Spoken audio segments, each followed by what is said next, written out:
Please stand for the Pledge of Allegiance.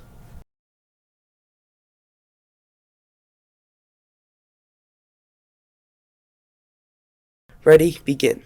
I pledge allegiance to the flag of the United States of America and to the republic for which it stands, one nation, under God, indivisible, with liberty and justice for all.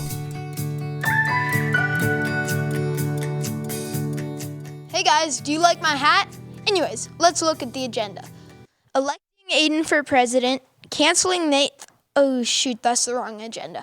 Anyways, coming up on the HTV News Show, we have information on Halloween last week, Veterans Day chat on Wednesday, and the chess club tournament. All this and much, much more coming up on this Monday, November 4th, 2024, Blue Day edition of the HTV News Show. The news starts now. Hey Nathan, how's Halloween? Amazing, and I was a giant dinosaur. Nice, I was a rat. Anyways, let's go over to our top story. Crocker, Halloween was a blast, and the musical chair class competition was so much fun. I hope everybody had a great 3-day weekend. Moving into November, we have a patriotic week this week with the election day tomorrow and the veteran visit on Wednesday. Looks like it's going to be a busy week, Vikings. In the news, as you know, tomorrow is the election day, and you will be voting in the mock election third period. Last week, we watched some videos about the Electoral College and another one about how electors get their jobs.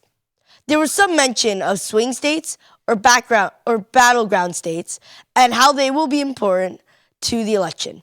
Let's check out the clip to see what role they will play tomorrow. Good evening, Prue. With the polls now so close, what does the path to victory look like for each of these candidates? Janice, great question and a very good evening to you. And so this election really gets underway. It takes 270 electoral college votes to win the White House, 270.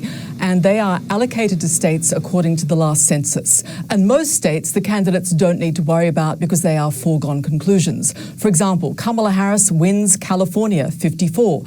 In terms of Texas, that's 40, that goes to Donald Trump. Florida, 30, that goes to Donald Trump. So they begin the evening of November 5, the night that the world will be watching the United States, virtually even. She starts with 226, it is assumed, and he starts the evening with 219. So how do you get to 270? Well, take a look at the states that will decide the future of the United States. These are the important 7, the swing states or the battleground states. The first 3 are the Rust Belt. We have Pennsylvania, Michigan, and Wisconsin. And then we have what are called the Sun Belt states. In the west, we have Arizona and Nevada, and further east, we have North Carolina and we have Georgia. Okay, so how do you get to 270?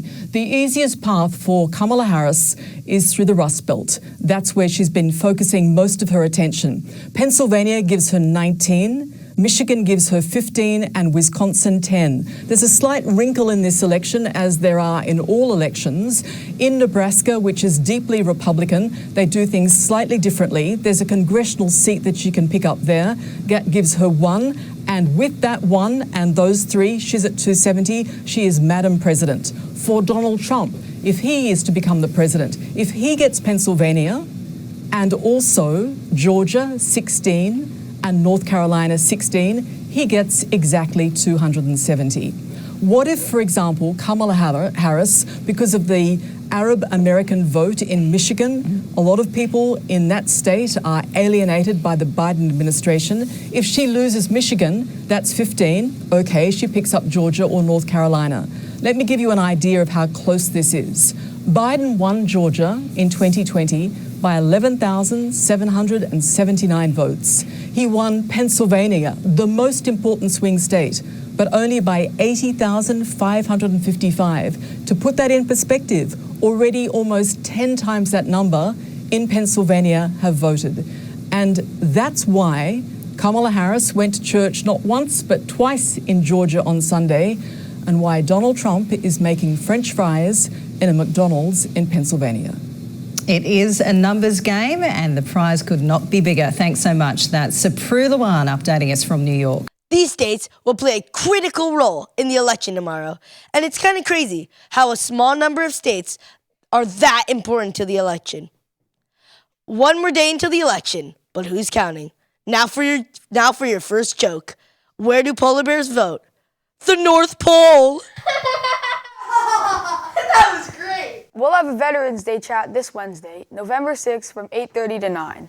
There'll be a Crocker Connect schedule that day to maximize the time in first period. And there will be a 25-minute presentation, and they'll talk about their military experiences in most of their first period classes.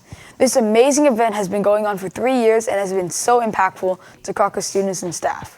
We'll also be honoring veterans on the 7th and 8th grade trips. I'm Park with the birthdays for today. Happy birthday, Valerie.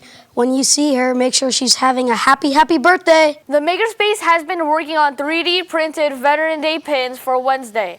Some clubs, like the Art Club and the Tabletop Gaming Club, have been working on adding paint to these pins.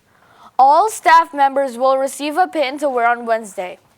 Pins will also be given to the veterans and all the students who are helping with this event. I am Max with the weather report.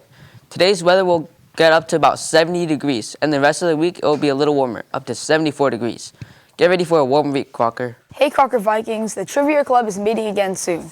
The first competition will be happening next week, and there's a meeting on Wednesday. Please check your email for reminders, and good luck, Trivia team. I am Max with the intramurals. Tomorrow on November 5th, Miss Morgenstern's and Miss Rodriguez's classes will face off. Make sure to show up for your first period class. I am Max with the intramurals. Tomorrow on November 5th, Miss Morgenstern's and Miss Rodriguez's classes will face off. Make sure to show up for your first period class. Today, the chess tournament will continue today in Lab 5A. The tournament is round robin, so even if you lost round 1, you are still expected to play in round 2.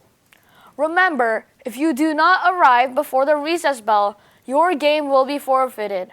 Round 3 will also be held on Friday. Today, for clubs, there's the Coding Club in the Makerspace and the Dance Club in the NPR.